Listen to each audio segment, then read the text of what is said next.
tried it once for this meeting, Okay. and it was reasonably good. There were a few places where I had to go and edit it before I shared it with everyone, but it was reasonably good. Okay. Okay. Vijay's call is not going through, so I'm going to share screen and we'll get started. Yeah. Share sound, share screen. We have only half of Vikas, huh? Better half or worse half. Vix Yeah, is there. no, we have the better half. There is no worse half concept. You Better should half is see fully there. you can see half. Normally Yeah. you can't see him. He's incognito and undercover. Yeah, there he is. There he is. Now share. Can you see my screen? Yeah. Not yet. Not yet. It says Ramesh has started sharing screen there. Ah, yes. Oh, yo. Whoa. Ah, Oh my Sorry, God. sorry. Mm, that's that. Okay. nice. Yeah. Oh, We will start. Ah, pretty cool, man. Okay. See, we have now completed the 12 chapters. So in terms of obviously, the knowledge part of it, in terms of what it is, many of us would have now gathered by now in terms of what do we mean by Maya, what do we mean by Brahman and all that. Some more of it will all be crystallized in chapter 13, and there is a bit more which will happen in 14 and 15. Chapter 16 and 17 in Antima Shatkam is more on Sadguna, or the qualities we need to have as a seeker. And chapter 18 is like a fully consolidated chapter. It's like a super summary. Chapter 2 and chapter 18 are like big summaries. Okay. Chapter 1 sets the stage. Chapter 2 is when it kind of says what Gita is all about. And then 3 to 17 is the details. And then 18 again kind of comes and summarizes and wraps it up. So 13 that way is very important because it gives the Upanishad Sara. The entire summary of Upanishads is presented in 13. The thing is, all along we should, now that we have attended many sessions and we are all seekers in some sense, we should also be simultaneously focusing and spending some time in terms of implementation. So we should not have Gita only once in a month when we are here for an hour and a half. Rather use some of these ideas to contemplate, internalize, and use it as a part of our lives itself. Okay, so we will get started with, as always, namaskaram to the teacher, which is Swami Paramarthananda in our case. Bhagavad Gita structure, we have spoken about it. So the 13 we are starting today. So 13th chapter onwards, all the way to 18, is the whole idea of Jiva Ishvara Aikyam, okay, or what is called the Asi Padartha. So there is a Tat, there is a Tvam, and the Tvam is us, which is the first part, which is all about Jiva Swarupa, what is our real nature? Swarupam is nature, right? So what is our real nature, essential nature of the individual, and what are the practices or spiritual practices we need to have, which is primarily Karma Yoga, which is a focus in chapters 1 to 6. And then it is about individual effort or Purusha Prayatna. The second part is about the Tat Padartha, or about the God, the nature of God, what is Brahman, the Para and Prakriti, all of that which we saw, Vibhuti Yoga and Vishwarupa Darshanam, and all of that about the nature of God itself, where the focus in terms of a sadhana was Upasana Yoga, culminating in Bhakti, which was in chapter number 12. And there in this middle section was about the Ishvara Kripa, which is what we need, the grace of the Lord is what one needs. And that is like Purusha Prayatna was the first one. The second one is the Ishvara Kripa. If you all remember it, that small story about this boy who's Why jump? he is jumping in a forest, and then there's an older person for reaching out for a mango, and there's an older person who comes along, plucks the mango, and hands it to this boy. So if the boy wasn't jumping and the old man had passed, he wouldn't have got the mango. And if the boy was jumping and sorry, the boy was not jumping and the old man had passed, again he wouldn't have got the mango. So you need both. You need Purusha Prayatna and the Ishvara Kripa. In the last Shatkam, it is about the essential oneness of the Jiva and the Ishvara. So we have to be very, very careful and clear that we should not think of it as equal. It is the essential oneness at the core, at the very true essence is very different. It is not to say that, say, Lord Krishna is the same as somebody like us. That's not the way to think about it. The essential nature of God, the essential nature of any avatara, essential nature of ourselves, all of that is fundamentally the same, is what it will come to, which is the essential oneness or the essential similarity or the sameness, not similarity, I'm sorry, similarity completely, sameness, because it is one only, it is sameness, which is the Jiva Ishvara Swarupa Aikyam. And the yoga here is Jnana Yoga, and we will talk about all through the 6 chapters, talk about Sadguna or some of the good practices and values which we have to develop in us as individuals, which will start from today itself. Okay, in chapter 13. All right. In chapter 13, we have verse 1, uh, which is starting with a question which was asked by Arjuna. And then verses 2 to 24 will kind of follow up from verse number 1, which is Arjuna's question, and verse number 25 to 35 is the Jnana Sadhana and the Jnana Palam. Okay. So the name of this chapter is Kshetrajna Vibhaga Yoga. Okay. So Arjuna's question is really about this. Arjuna starts asking Krishna this one question. Okay. This particular verse apparently is there in some versions of Gita and it is not there in some other versions of Gita. If it is there, that particular Gita has 701 shlokas, otherwise it has 700. So that is some technicality. Doesn't matter. We will cover verse number 1 because our teacher Swami Paramarthananda had covered it. So we will cover it as well. Arjuna asked Krishna this question, saying, you've been saying all these things. What do these things mean? When we say Prakriti, Purusha, Kshetra, Kshetragya, Jnanam, Nyayam, what do these things mean? Is the question which Arjuna asked. To which Krishna's answer was, some of these words are synonymous. The words Purusha, Kshetragya, and Nyayam are all referring to the same thing, which is Atma or Brahman, as we call it in Upanishads, or Atma, that whole concept of what the consciousness principle, or what is called in Advaita Vedanta as God itself. And 2 other words, which is Kshetra and Prakriti, means the matter principle or Anatma. And Jnanam is quite different. Jnanam is about the knowledge normally. But in chapter 13, the word Jnanam is used somewhat differently. It is in chapter 13, Jnanam is about the virtues. Hang on, this thing is coming at the bottom. Yeah, usually means knowledge, but in chapter 13, it refers to the virtues which are required to have a fit mind for gaining spiritual knowledge. Okay, so Jnanam here will refer to, which will come to in chapter 16 and 17 as well. Jnanam will refer to the quality of our body, the quality of our mind, and the quality of our emotions, and so on. All of that. Okay.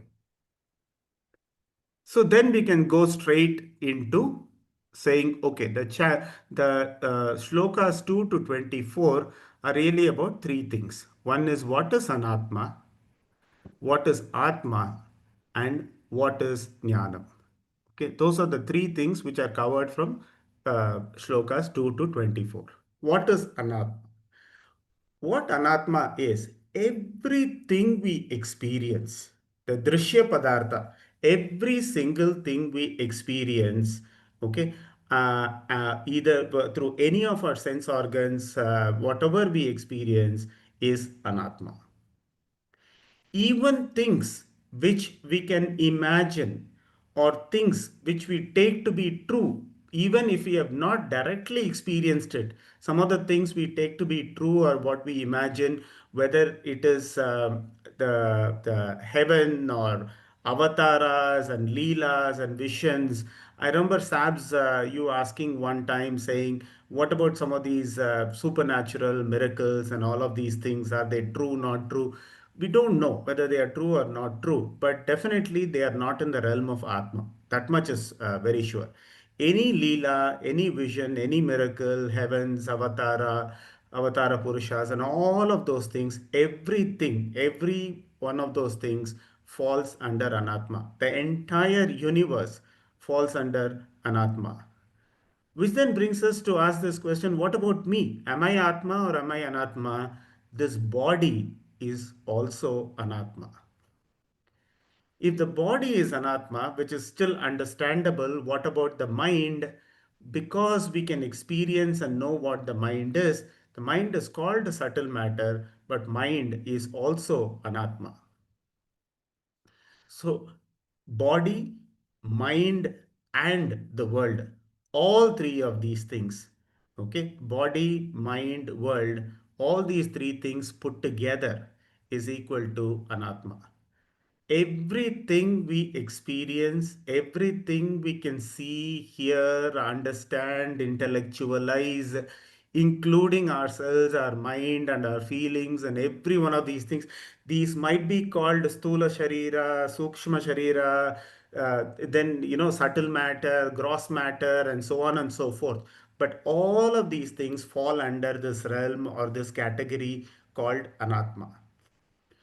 Then what is the essential nature? What is the swarupam of this particular anatma itself? Okay, what is the nature of this anatma? So there are three important characteristics of anything which is anatma. First and foremost, it is jadam. Okay, it is achetana swarupam, or it doesn't have sentience. Okay, it is a jadam or it is a material. That is the first thing as far as all anatma is concerned. Okay, every single object we experience in essence is a jadam. But how can I say I am a jadam? So we say this body is a jadam, and there is a certain consciousness principle which is operating through this body, which we'll see soon, and that makes the body feel like it is a chetana, or it's conscious. The body is not. It is just that the body is jadam, the consciousness principle is a separate principle. So all anatma is insentient, and the sentiency, whatever we feel, is borrowed. Mind is also a chetanam, and though it is called subtle matter. In Vedantic terms, it is called subtle matter. The second thing, Achetanam is always endowed with attributes. Okay, it is Sagunam. So it has a lot of guna. So we will have Nama, Rupa, Guna, all of that we will have. We will say this is blue in color, it is like this, it smells like that. So it has a lot of gunas. I like it, don't like it. So all of that, it has a lot of characteristics and features which is there in Anatma. It is a Saguna Brahman. So all of Anatma is Sagunam with the gunas. The third thing is Anatma is subject to changes or modifications. Okay, so Vikaram is possible. It is therefore a Savikaram. Okay, it is not a Nirvikara Swarupam, it is a Savikaram, which means Vikaram, there is change and modifications is possible. That is the third aspect when it comes to Anatma. So these are the three essential qualities. It is insentient, it is subject to modifications, and it has guna. Okay, so these are the three main words are highlighted there: achetana swarupam, sagunam, and savikaram. And because of the changing nature, in the case of anatma, at some times it is in the manifest form or in a visible condition. And in some cases, it is in a avyakta form, which is an unmanifest form. So whenever anatma is in the manifest form, we call it prapancha, or the world. And whenever it is in the avyakta form or the unmanifest form, it is called maya. Okay, so that's all. As far as anatma is concerned, everything which we perceive, everything which we can experience, everything which we know, what we can see here, all of those things are anatma, and all of anatma is essentially achetanam. All of anatma is saguna, and all of anatma can undergo modifications. Even though at some times it is manifest and sometimes it is unmanifest, or both of those things, prapancha as well as maya, is all in anatma. Then, what is atma? Okay, if that whole thing, whatever we know is anatma, what is atma? Here, if the entire universe falls under the drishya padartha or the drishya prapancha, an object of experience, then this particular experience has to have a subject matter, the experiencer. Whenever we experience something, there has to be an experiencer. Without an experiencer, there is no experience at all. So the very fact that we say that we can experience the world means that we can infer and we can say with certainty that there is an experiencer. When we go on to ask that particular question as to who is that experiencer, okay, we'll come to that. But that particular experiencer, whoever that particular experiencer is, can never become the object.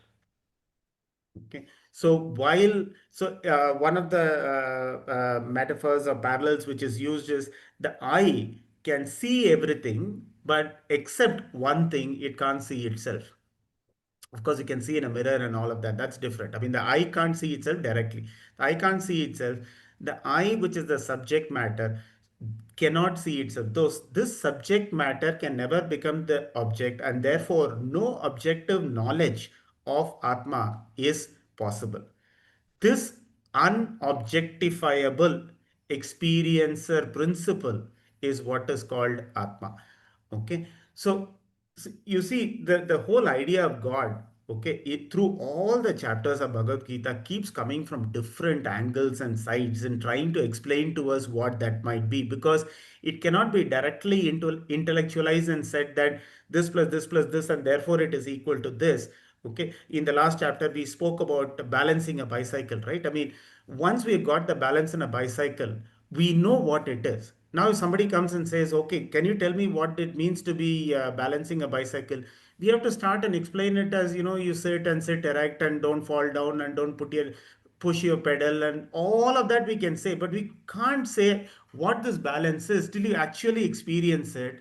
Until that point in time, you'll have to keep using some words or the others, because the mind is the only instrument we have to understand it, and therefore it has to be understood like that, that it is very subtle and it has to be experienced. Okay, it is that in Tamil what Ramana Maharishi calls as the unarvu pilavu pada unarvu nilai, which is an unbroken feeling, is what he calls it. Okay, is that consciousness principle.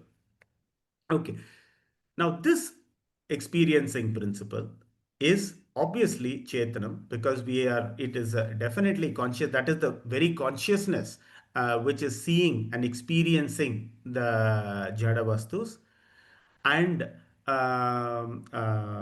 Adi Shankara has one of his Prakarana Granthas is a book which is called Drig Drishya Viveka, which is the seer and the seen.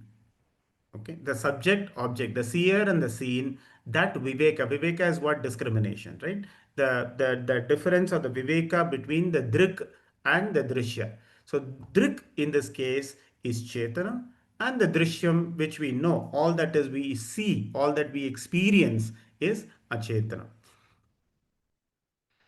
when we ask this question saying that, okay, we say that we experience and all that, who is this experience? Who is experiencing this world?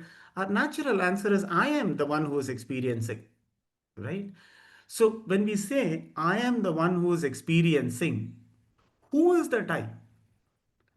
That's all the question is all about. There are no further questions.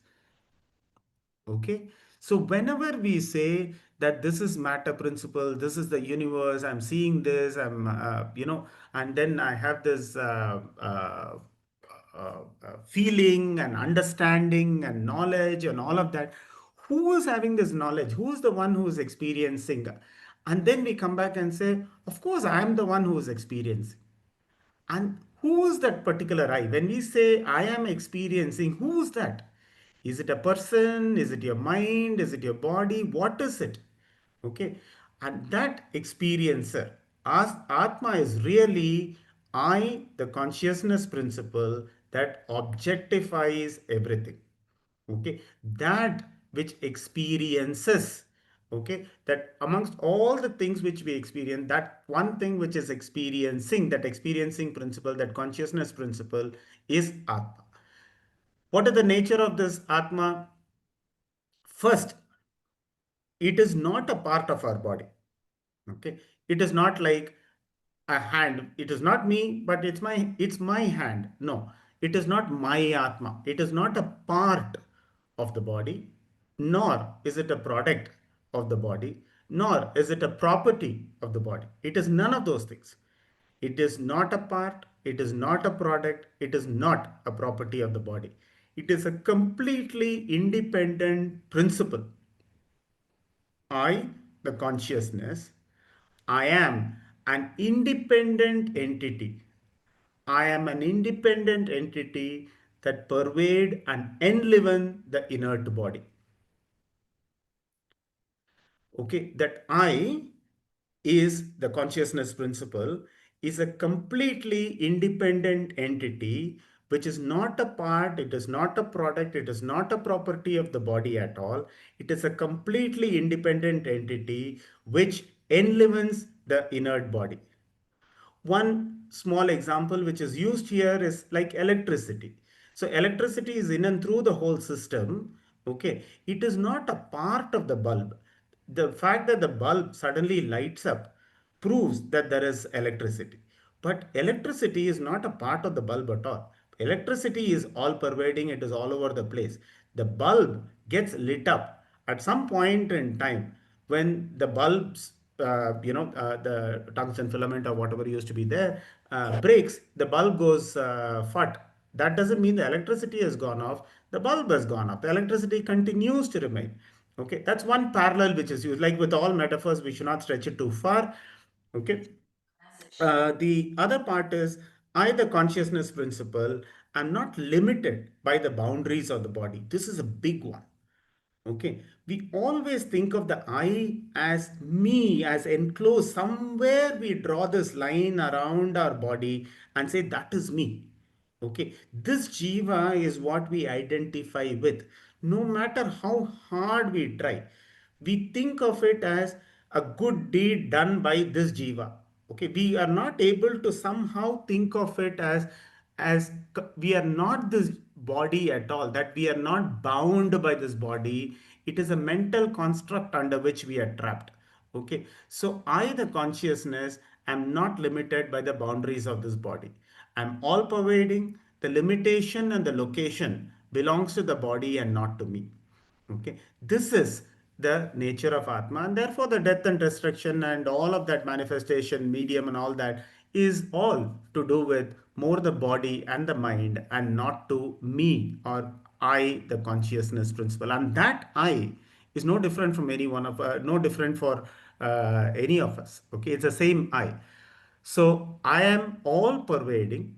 Okay, Sarvagataha means I'm all pervading, I'm all over the place, and I'm Nitya, I'm permanent, I'm always there. Okay, so Ramana Maharishi as well as Chinmayananda, all of these people talk about this knot. Okay, this knot between the Anatma Tattvam and the Atma, that knot which somehow makes us believe that this body is what I am. Okay, that which binds us to imagine and restrict ourselves to this particular physical form called the body is called the Chit Jada Granthi. Granthi means a knot. Okay, the Chit, the consciousness principle, and the matter principle, and there is a knot, and that knot is what Swami Chinmayananda very beautifully calls as the unholy matrimony between the matter and spirit. Okay, we are the ones who are imagining this to be the case, that we think the chit which is there within this body, the consciousness which is within this body is us. Everything else is something else, you know. But the thing is, if we are not able to somehow imagine ourselves as just a bulb which is attaching to this all pervading nitya swarupam called the god, and we are just bulbs which are attached to it, which has been temporarily lit. At some point in time this bulb is going to fall off, but what we are is that electricity. What we are is that whole unbroken principle itself. The body association, they say, is the deepest vasana we have. Vasanas are all our subconscious tendencies, right? Each one of us have certain vasanas. Vasanas is what creates, one of the things which creates the raga dvesha. Our likes and dislikes come from our vasanas, our deep-rooted subconscious desires. Some of that we are born with, some of it we gain as we go along.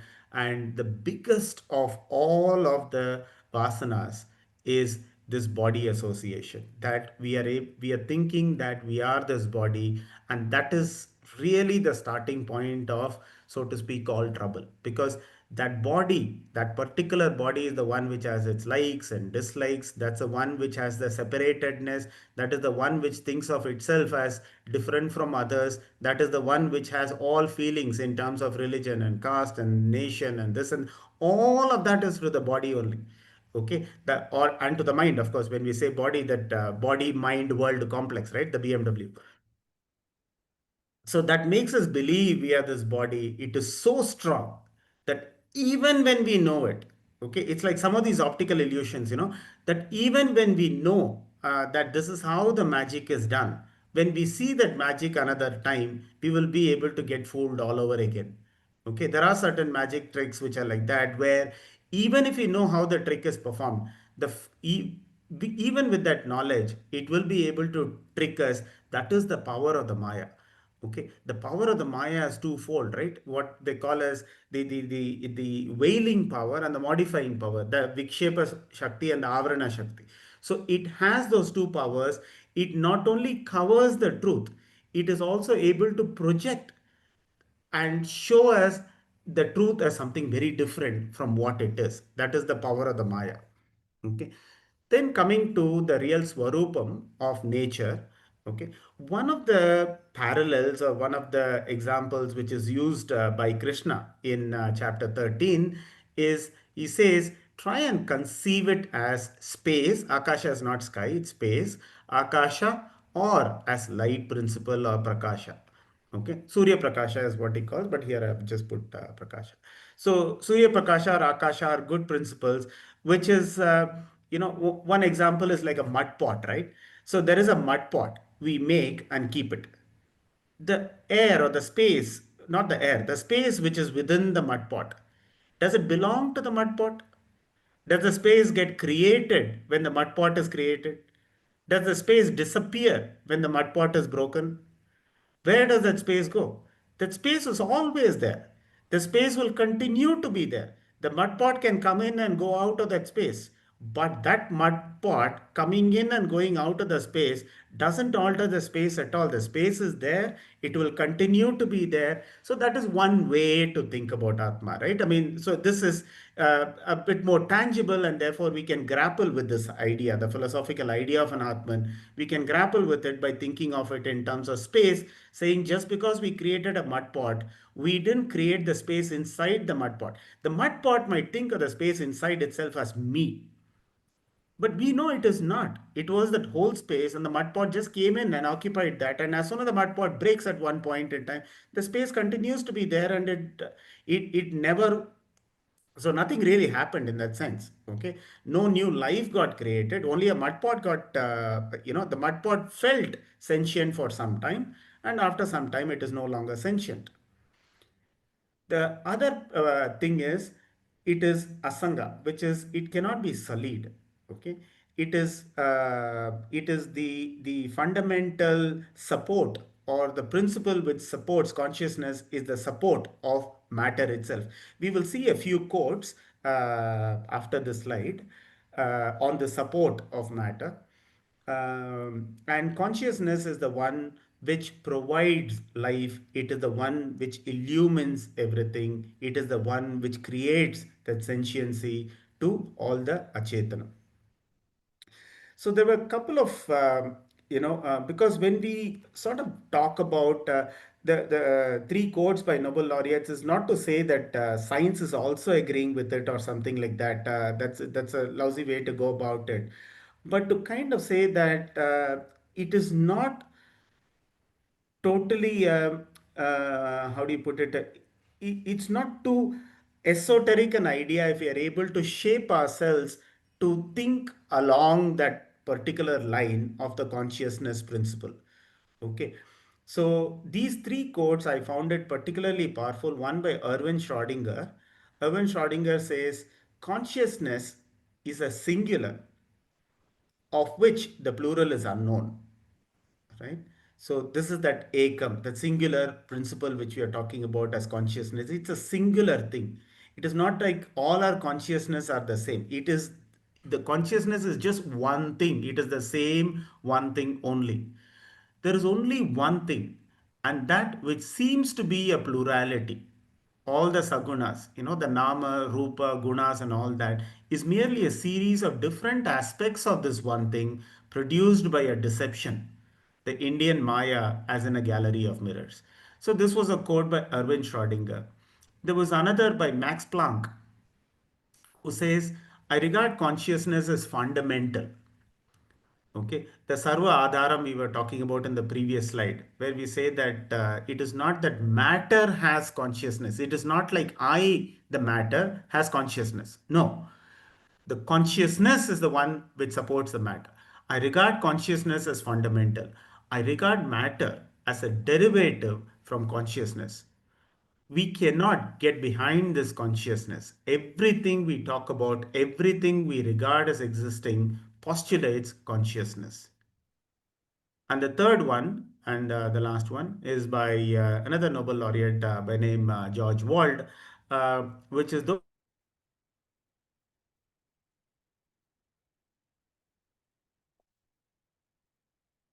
Did we lose Ramesh?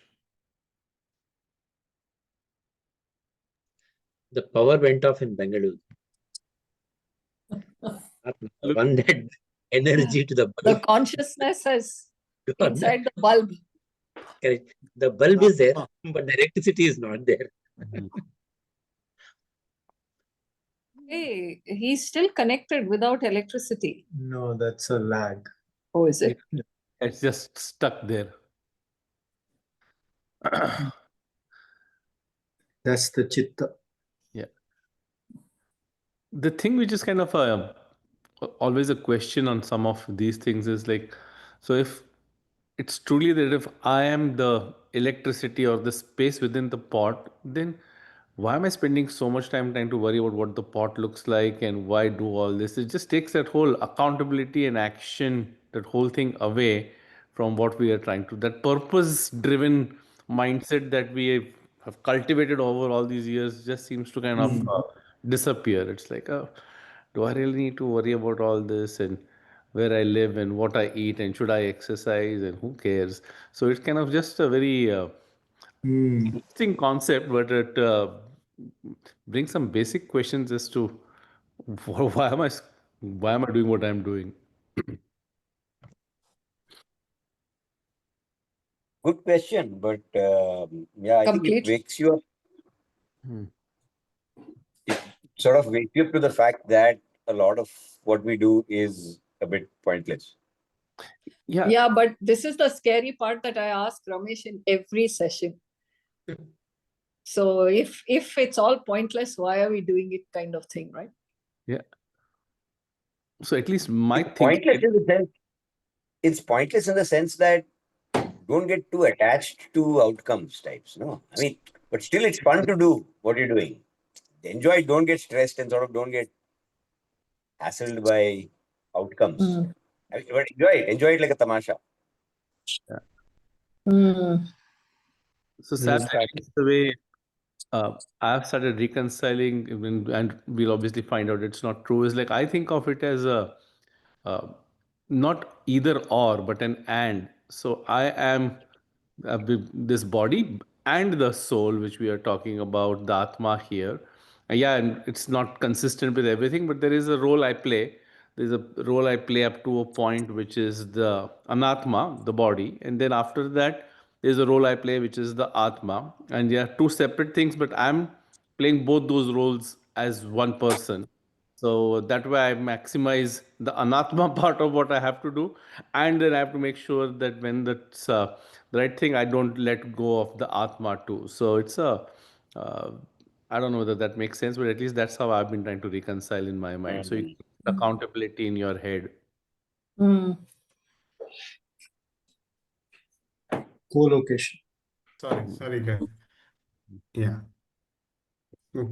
Um, so we'll quickly go to this George Walford. Can you hear? Ramesh, Yeah. No, we can't hear you. You're very muffled, Ramesh. we can't even see you. He's invisible. He He's is invisible, anatma. but I can see these words. The presentation I can see. Yeah, I can too. Yeah, presentation you can see. No Ramesh. No Ramesh, no presentation also no. Correct. Oh, both. Enkada ni?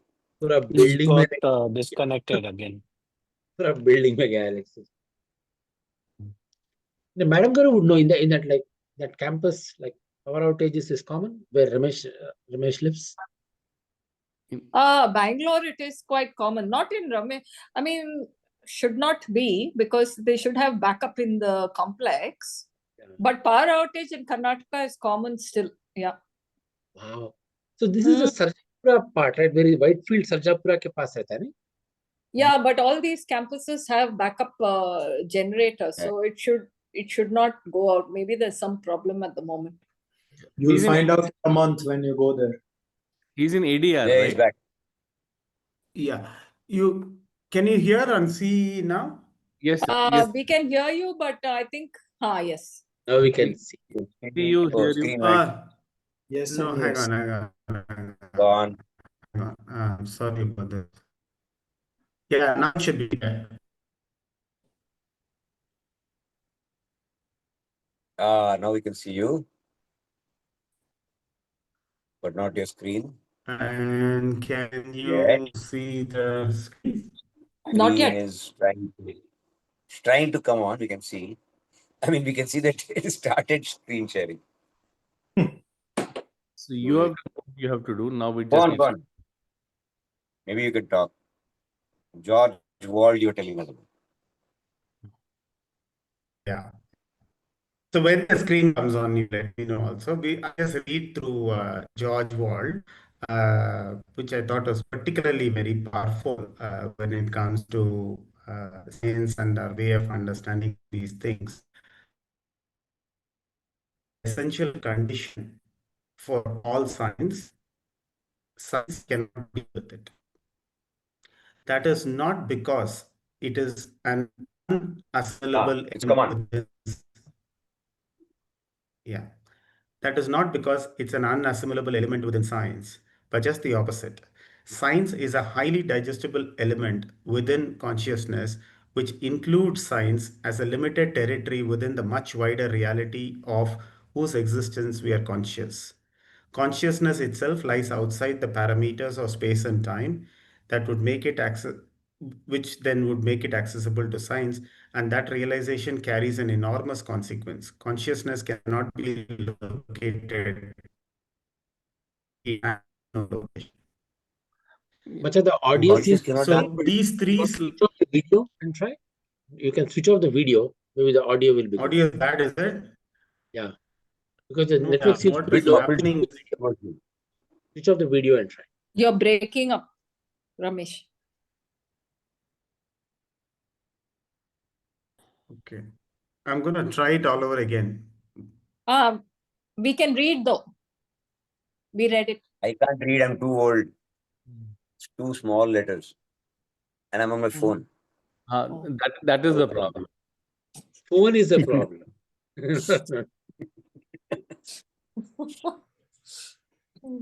Guys, I need to take a Ah. hard stop at 7:30. Yeah. So I'll excuse myself if I don't be in the middle. Hungry he may Then his dinner. now can you Some hear at people are least very coming well? and I'll have to go Can to pick hear you them up. very well. Yeah. Okay. Now I don't know what happened to this network. Now you should see my screen also. It's coming up, not yet. So you have done what you have to do, Ramesh. We just have to wait. Purusha Prayatna is done. Ishvara Kripa is what we need now. Exactly right. But just switch off the video now. You put Yeah. the audio and screen. It will help. Thank you. Yeah, you are using up the bandwidth with the video, right? So then. This is uh better गया, now? ये सब आ गया. We can see the All screen. beautiful. Okay. Sound is not too garbled, right? No. It's okay. It's good now. Okay. Big sabs have suddenly become a bag.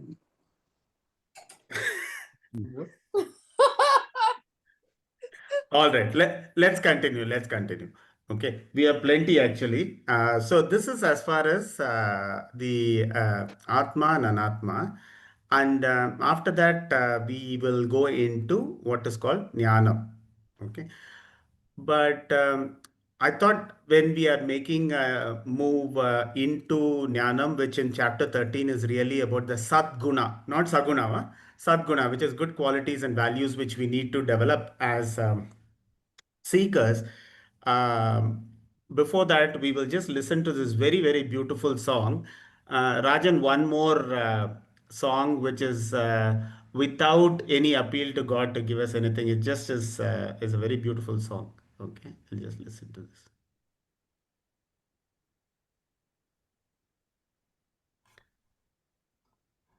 अजं निर्विकल्पं निराकारमेकं निरानन्दमानन्दमद्वैतपूर्णम् परं निर्गुणं निर्विशेषं निरीहं परब्रह्मरूपं गणेशं भजेम परब्रह्मरूपं गणेशं भजेम गुणातीतमानं चिदानन्दरूपं चिदाभासकं सर्वगं ज्ञानगम्यम् मुनिध्येयमाकाशरूपं परेशं परब्रह्मरूपं गणेशं भजेम परब्रह्मरूपं गणेशं भजेम जगत्कारणं कारणज्ञानरूपं सुरादिं सुखादिं गुणेशं गणेशम् जगद्व्यापिनं विश्ववन्द्यं सुरेशं परब्रह्मरूपं गणेशं भजेम परब्रह्मरूपं गणेशं भजेम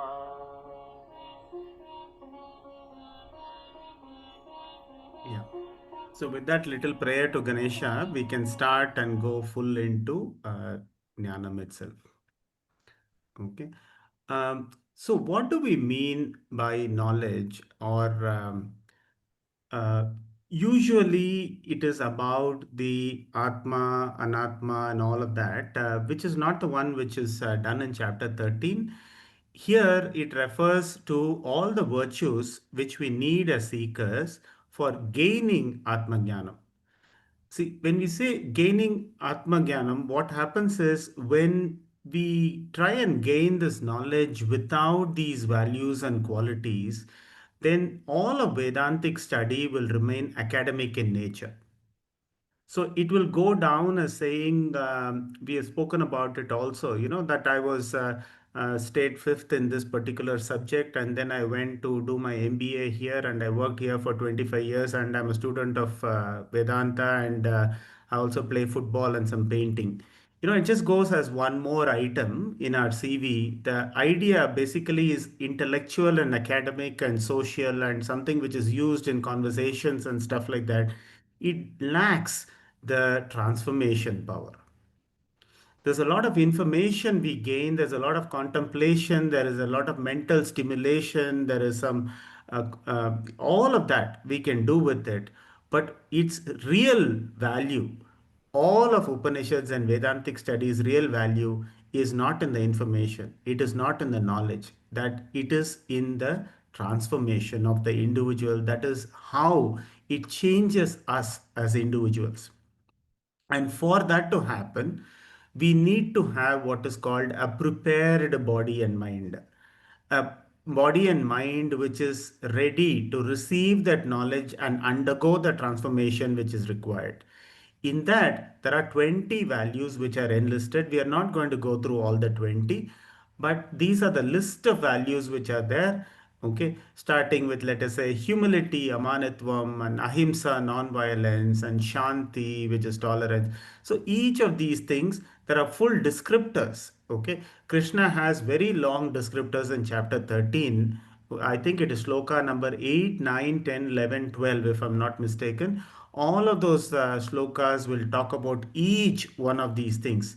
Okay, but if you have to summarize it and put it down as all these 20 values down to simply four things, and those four things we have seen in the past, but we are going to see it one more time today. It is called the sadhana chatushtaya sampatti.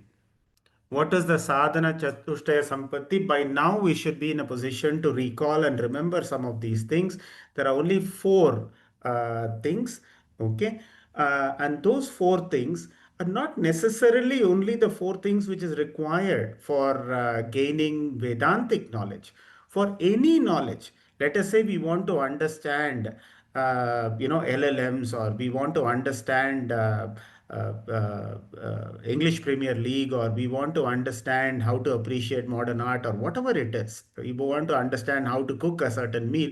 For any jnanam which we need, there are a few things. First, we need to know what will take me towards the goal and what will take me away from it. I need to know what I need to pursue and what I should not be pursuing. Okay, I need to have that discrimination or that viveka. That is the first one. That is the first thing we need to have. Second is we just have to go towards it. A deep earning to get that particular knowledge is called mumukshutva, or the desire. That once I know that this is anatma and that is atma, I have to have the really strong desire to go towards the nitya vastu called atma. Okay, the tremendous urgency and that strong burning desire which we have to go towards it is called a mumukshutvam. That particular individual normally is called a mumukshu. Okay, the one who has a very, very strong desire to go towards it. Third, you should try and go, deprioritize and stay away from things which are distractions. Okay, the anatma distractions are the ones we should try and reduce as much as possible, or for that matter, any subject matter, try and keep all the distractions away as much as possible. And that is called vairagya, something which is there in that note, or that newspaper article.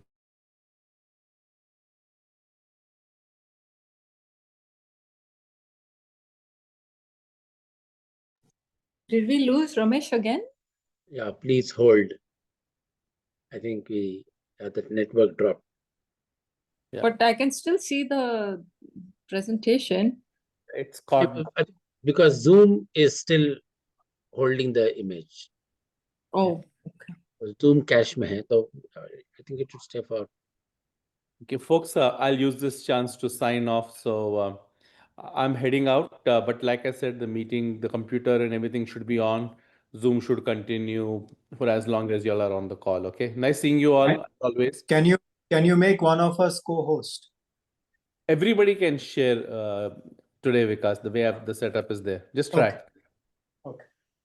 Sorry, guys. I don't know why this network is like. This happens Wait. daily to us at work.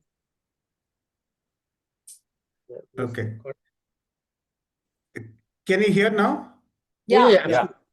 Yes, And you can Jaren. see my presentation as well. Yeah. Yes. Okay. Yes. Okay. Okay. So which is Vairagyam, which is you were there on. in that speaking tree. Vairagyam. Mm. So the Vairagyam is something which you had shared this morning also. It was there in that small piece you had shared. A very, very nice one. Yeah. So that was also talking about the dispassion, the moving away from all the distractions, which is coming in the way of acquiring the knowledge. And the fourth one is learning in the utmost discipline, which is the Shat Sampat. We'll talk a little bit more about Shat Sampat. And finally, all of this has been beautifully enveloped in Shraddha. It's not coming. Okay. Only till So, dispassion. Your slide is showing only till dispassion. oh, maybe they will all load very slowly. I've loaded all the way down. Will it help if all of you of you?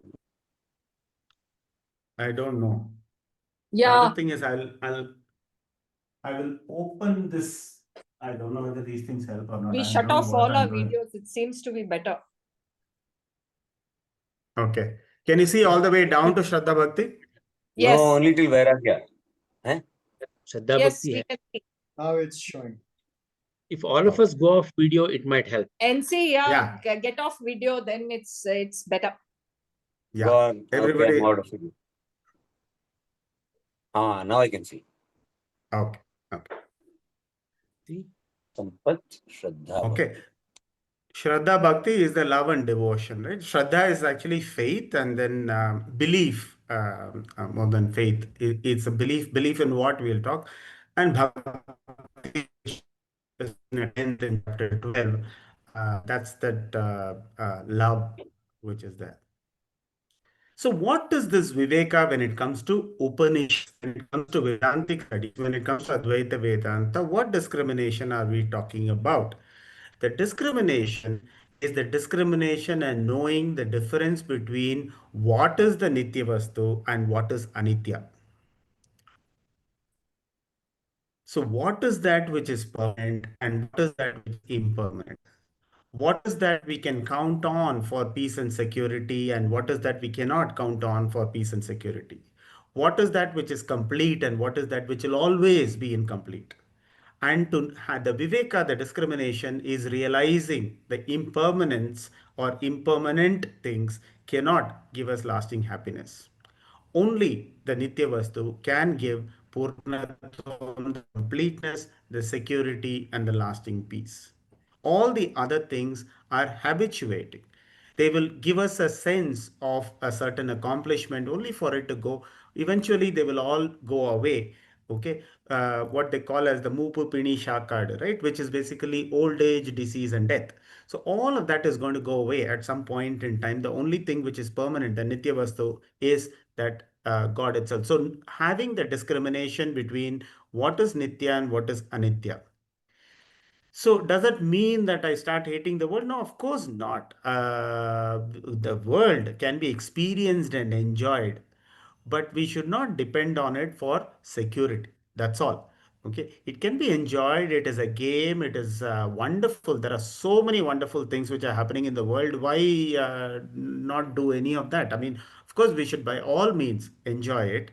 Okay, there are certain ways in which it has to be enjoyed. Okay, so the sense of doership, the sense of enjoyership, all of that has to go. Okay, that then the whole fullness, actually the enjoyment goes up. The aham and the away from the whole enjoyment of the world, the experiencing the world itself. The second part is Vairagyam or dispassion. Vairagyam is about changing our priority. So, between the Nitya Vastu and the Anitya Vastu, the way I am giving the priority, when the emphasis on the worldly things and the issues around worldly things are reduced, it is called dispassion. When the emphasis on the God and the Atma and the Nitya Vastu is increased, it is called mumukshutva. Okay, so one good way to understand dispassion, whether we have dispassion or not, okay, is whatever we enjoy to do, try not having it for some time. Does the presence or absence of it, because it's very easy for us to sometimes say, no, I'm just doing it like a play. I mean, for me, it doesn't really matter. We should actually take it away and see. Okay, so for some time, something we deeply desire, take it away and see what happens. So if that desire, the deep desire which was there for something, okay, which is not the passion we are talking about, the deep desire for something, when we take that away, okay, if it creates a mental turmoil, that means we have to practice dispassion a little bit more towards that particular thing or issue or person.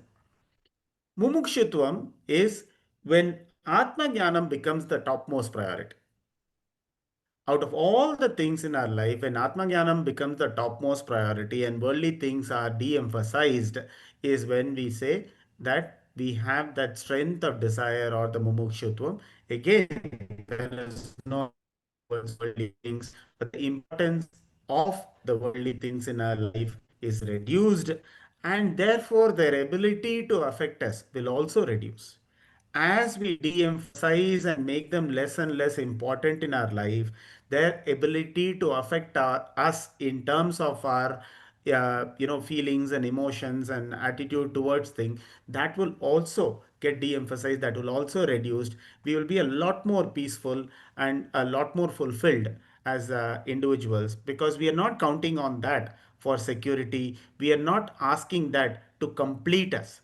We are not using the worldly objects and people and issues to complete us. We are coming from a place of completeness. We are coming from Purnatvam because we've understood that we are Purna and there is nothing which is required to complete us.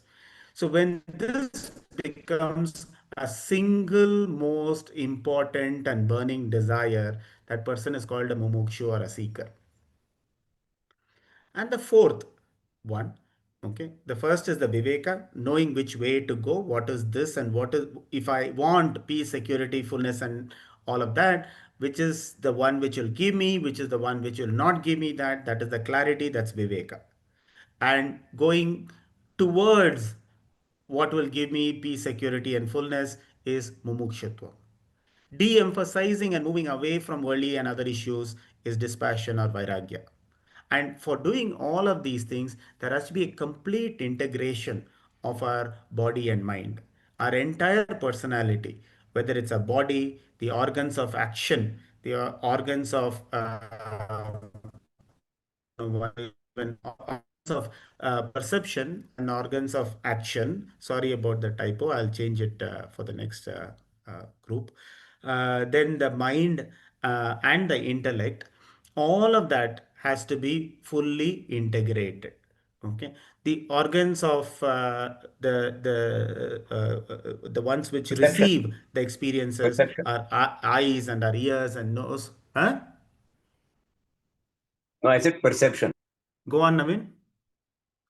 Organs of perception, the organs which receive the knowledge for us, which is our the five organs, the eyes and the ears and the touch and all of that. The organs of action, the hands and the speaking, all of that, organs of action, the mind and the intellect, all of that has to be integrated. And integrated in a way that we have gained a certain amount of mastery over it. That means we can make it do things the way we want it to do things. Okay, so which is basically moving from freedom of the senses to freedom from the senses.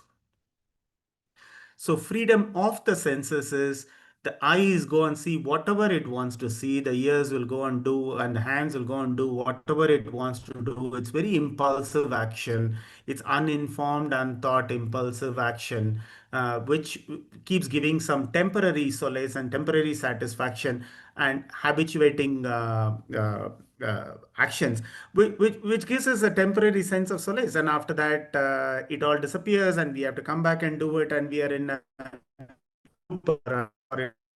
so here it is going from freedom of the senses to freedom from the senses.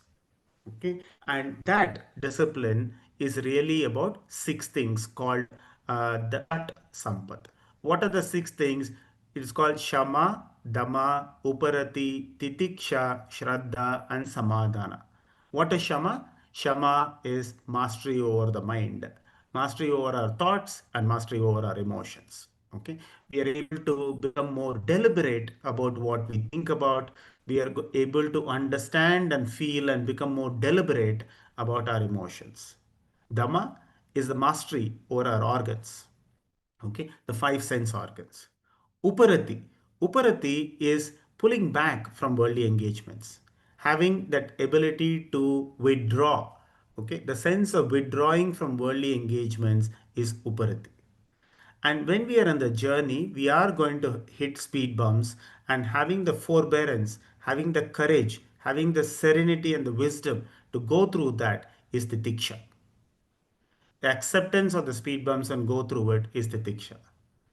And then whatever path we are going in, we have to believe it will take us to that path.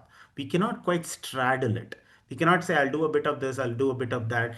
If we do that, it will not take us there. So we have to have the sense of faith and belief and go towards it, and that is Shraddha. Shraddha for what? Shraddha in the belief in scriptures, the belief in Guru, the belief in the self. The self, sorry, again, it should be capital self. The self, which is God in this case. It should be a capital S. Finally, Samadhana. Samadhana is a mind which is alert, a mind which is relaxed, and a mind which is focused, and a mind which is very, very concentrated, which can absorb everything which is going on because it is in a very relaxed state. And that kind of a mind can absorb anything. So, that kind of a mind to have. So, this is the sixfold discipline. The sixfold discipline is what has been taken along with the other three, which is Mumukshutvam, Vairagya, and Viveka, and presented in chapter 13 as those 20 values. Now, what is the, so if these are the ones which is the jnanam, what are the practices we need to do? And if we do those practices, what fruits will we have? What is the jnana sadhana and what is the jnana phalam? Which is from verse number 25, I think, all the way to 35. The stages to go through to attain knowledge. The first stage all of us know is Karma Yoga. Karma Yoga, without Karma Yoga, if we try and do Upasana, the mind will not be able to rest. So we have to be a Karma Yogi of a certain level of I don't know if the word is proficiency, a certain practitioner of Karma Yoga, only then the mind will be able to rest and be engaged in a proper meditation. Otherwise, we will just close our eyes and try and keep saying things like, thoughts don't come and this and that. The mind will not be able to go into, it will not obey us. Okay. It will not become quieter. For if you are a karma yoga, as you practice more and more of karma yoga, which is about that proper action and proper attitude, which is like Isharpana Buddhi and Prasada Buddhi, then it takes away the mala, the dirt which is there in our mind, and slowly the mala goes away and chitta becomes purer and purer. Okay, that is karma yoga is about chitta shuddhi. Then the second step is upasana, which is the meditation. So meditation on what? Meditation on a Saguna Ishvara. Saguna Ishvara is an Ishvara with attributes. It could be an Ishta Devata, it could be anything, but it's a Nishkama Upasana. So you do Upasana on a Saguna Brahman or a Saguna Ishvara. And this, what it does is, it allows the mind to rest. The mind is not moving all the time. Okay, it's like, think of it as upasanam does two things. One is, there might be, if you think of it as a vessel with water, the water will be in some cases very turbulent, in some cases it will be very muddy. Okay, what upasanam does is reduces the turbulence. What karma yoga does is allows the mud to settle down. So now we have a quiet water and a water which is non-turbulent and a water which is clear. So if you think of the mind as saying upasana will create the reduction in turbulence, and chitta shuddhi will remove the, or allow the dust to settle down, or in other words remove the dust, then this kind of a mind is reasonably well prepared to receive jnana. Okay, and what are the things and practices and qualities we need to have? Those are the ones which we saw as the sadhana chatushtaya sampatti. Okay, so this removes the restlessness of the mind, and the mind becomes tranquil and focused. Then go into Vedantic study proper. Vedantic study proper is what? Shravana, Manana, Nididhyasana. Shravanam is consistent, systematic study of Vedantic scriptures for a length of time under the guidance of a competent acharya. This is the definition Paramathananda gives. Beautiful definition. Consistent, systematic. Okay. So it has to be consistent, systematic, not just taking one piece here and understanding this and understanding. Systematic study of Vedantic scriptures, not Vedic scriptures and Puranic scriptures and all that. Vedantic scriptures for a length of time under the guidance of a competent acharya. So what it does is it removes the ignorance about ourselves. Okay, that is what Shravanam does, which is listening or studying. Then comes Mananam. Mananam is raising doubts and clarifications, which is called Shamshaya. The doubts which we have, Shamshaya Nivritti is Mananam. Then we come to Nididhyasanam. Nididhyasanam is really about claiming the Atman as my real me.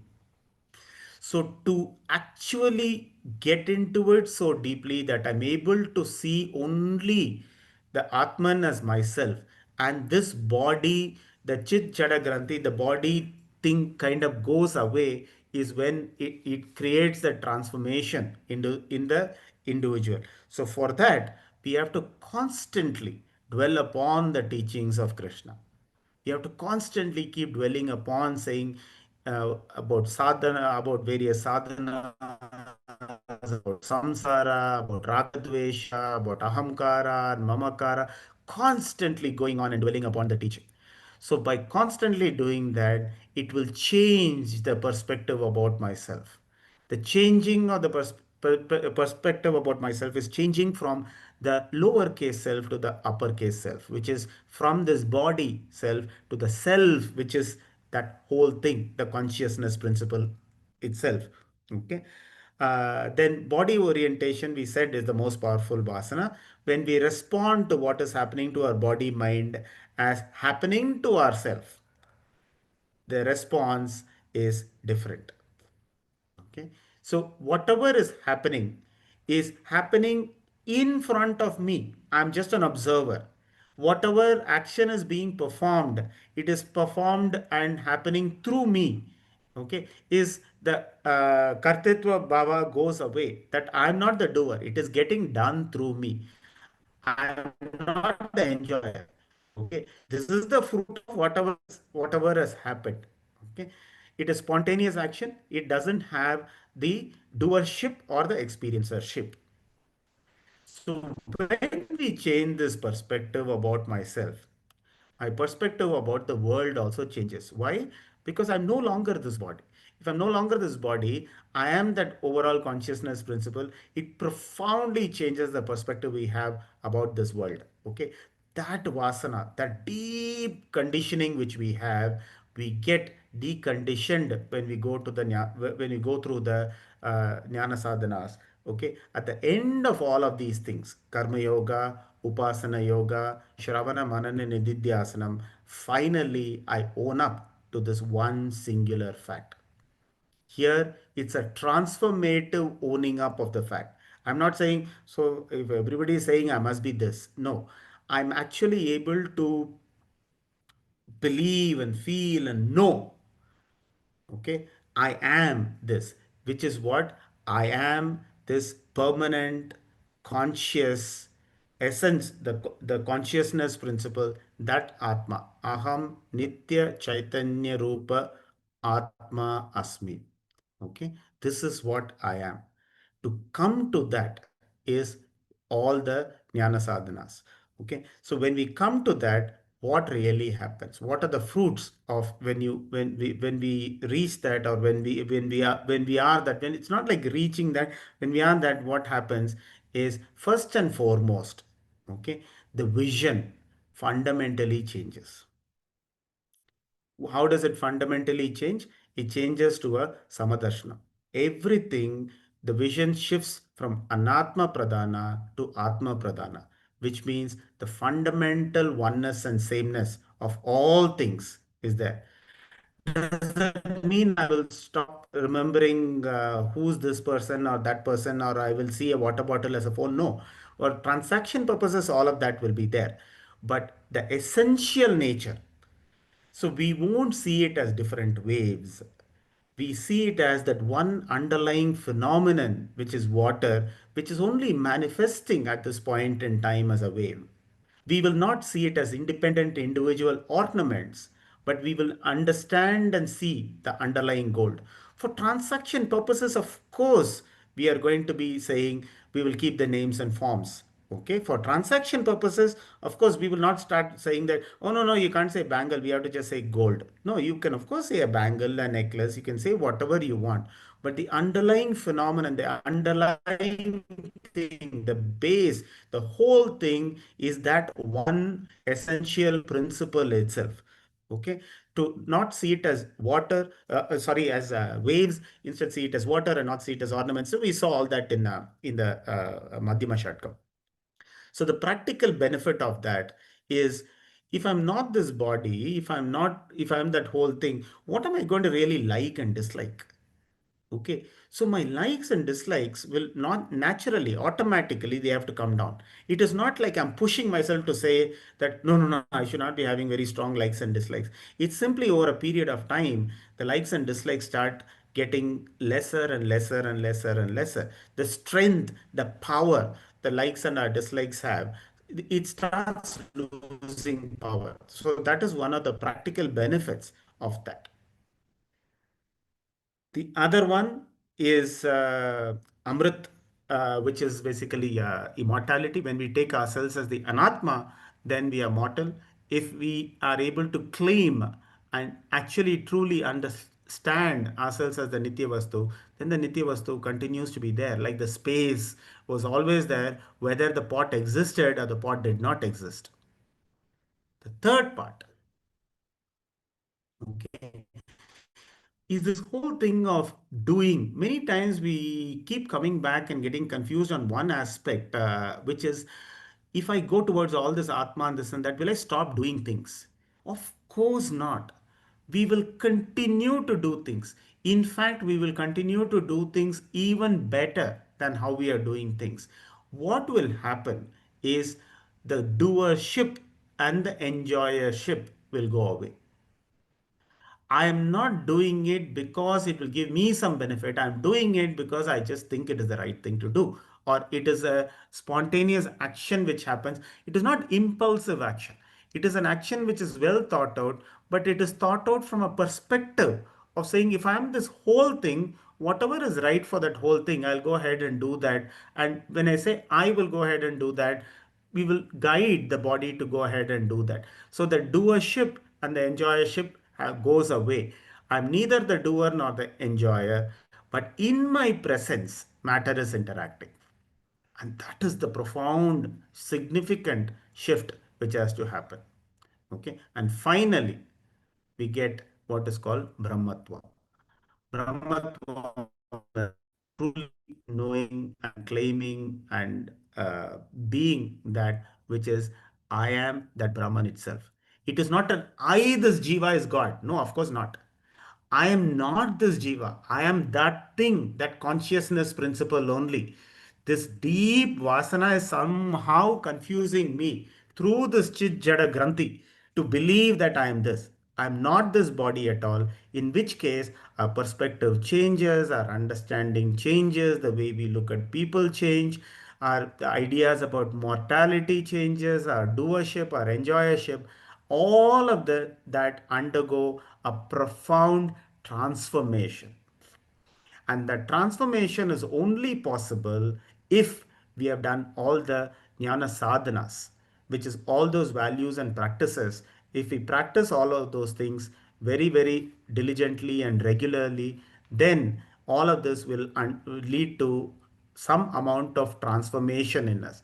Otherwise, it might stay as information. Information is not too bad either. Let it stay as information. At some point in time, once we start practicing more and more, that information can lead to transformation. Okay, this is one slide from the previous chapter 10, I think, if I'm not mistaken, the Vibhuti Yoga, which is seeing water in all waves is one step, seeing God in everybody, but seeing all waves are actually in water. Okay, that is the fundamental, big, profound change we have to go through, and that change will happen. We don't have to push ourselves as long as we keep doing this. Paramahansa goes to the extent of saying, after that, even if you don't want, you will be getting the jnana. Okay, so he says, as you just keep focusing on the sadhanas, that's all. Sadhanas which will have the contemplations, right? I mean, the Shravana, Manana, and Nididhyasanam is there. Karma Yoga is a sadhana, Upasana Yoga is a sadhana. That's it, 5 sadhanas only. Karma Yoga, we know what it is. Upasana Yoga, we know what it is. Shravana, Manana, and Nididhyasanam, we know what it is. These 5 sadhanas, jnana sadhanas, keep going through it, and then the jnana will automatically come. And Krishna concludes by saying, this knowledge is the one which will take us from bondage to liberation. And that is called Jivan Mukti. Okay, and that's it.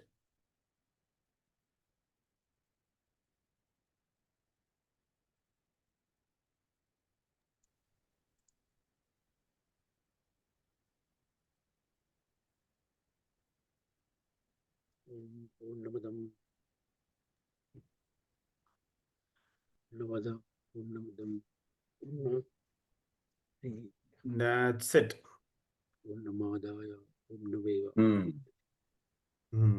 Om Purnamada Purnamida Purnat Purnamudachyate Purnasya Purnamadaya Purnamevaya Sishyate. Om Shanti Shanti Shanti.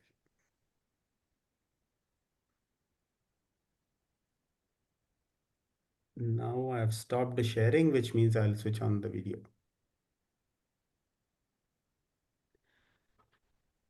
All right.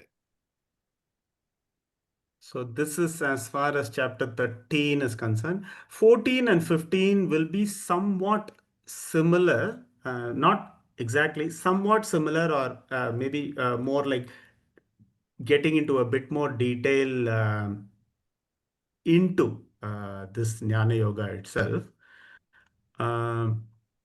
See, what is the time? 7:55, right? Okay, I won't share that other bit which I have. See, what I maybe in one of the chapters at some point in time, maybe in 14 or 15, I will share that, because some of these things, at least in my head, was a bit disjointed. Somewhere we will call it as para, and somewhere as prakriti, and this one and that is connected, and we'll say subconscious, ahamkara, mamakara, vasanas, something sadhana chatushtayam, this, that, and all keep coming one after the other. So kind of try to put it down as one page, okay, with some knowledge which we already have. That page I didn't want to present it earlier, with some amount of knowledge which we have all gained over these multiple sessions. I'll share that in one of these chapters, maybe next one or the one after. It's just one page, I mean, which kind of gives a flow chart of the entire Vedantic studies. Maybe better another time, because here and there you keep breaking up. So it would be better to have it in the next. next time No, around. not today. Yeah. I'm not doing it today because we also out of time. Trouble is, every time I keep thinking that we'll finish early, and it turns out that we finish only at 8 o'clock. Trouble is, I also have a question. Yes, Go she has a on, go question. on. So, Ravishananda, I'll come back to my questions which are more closer to reality. So that Hmm. hoteling by field, I'll close the tickets. I'll call you in like half an hour. I'll send you the day by day schedule. So 2-3 days. So I need to run. So I think Yeah. Mixwai and Bangalore. Madam are going to give us a surprise. So I came to know that they will be in Bangalore at that day. So Oh, is it? 24, 25th. Oh, Sabs, are you here? And 24, I 25th of June. unfortunately, I was in Bangalore, but less than a day last week. Hmm. I was thinking it is next month, 24th. Yeah, Coming I would back. have loved to surprise you. I'll be in Tokyo. So getting all these fellows to Yanisha will be happy. Let's go to Tokyo. Chalo, Tokyo. Hello, Hey, Tokyo. but Ramesh, I had a really quick question, which is that Hmm. for those who experience that consciousness principle, I'm guessing all the sages, I don't know whether common people experience or it takes years and years of sadhana. But for those who experience the consciousness principle, does it stay or does Yeah. it come and it go? And second No, is, it what is stays. the so-called feeling? I don't know what the feeling is, but apparently once you've got it, you got it.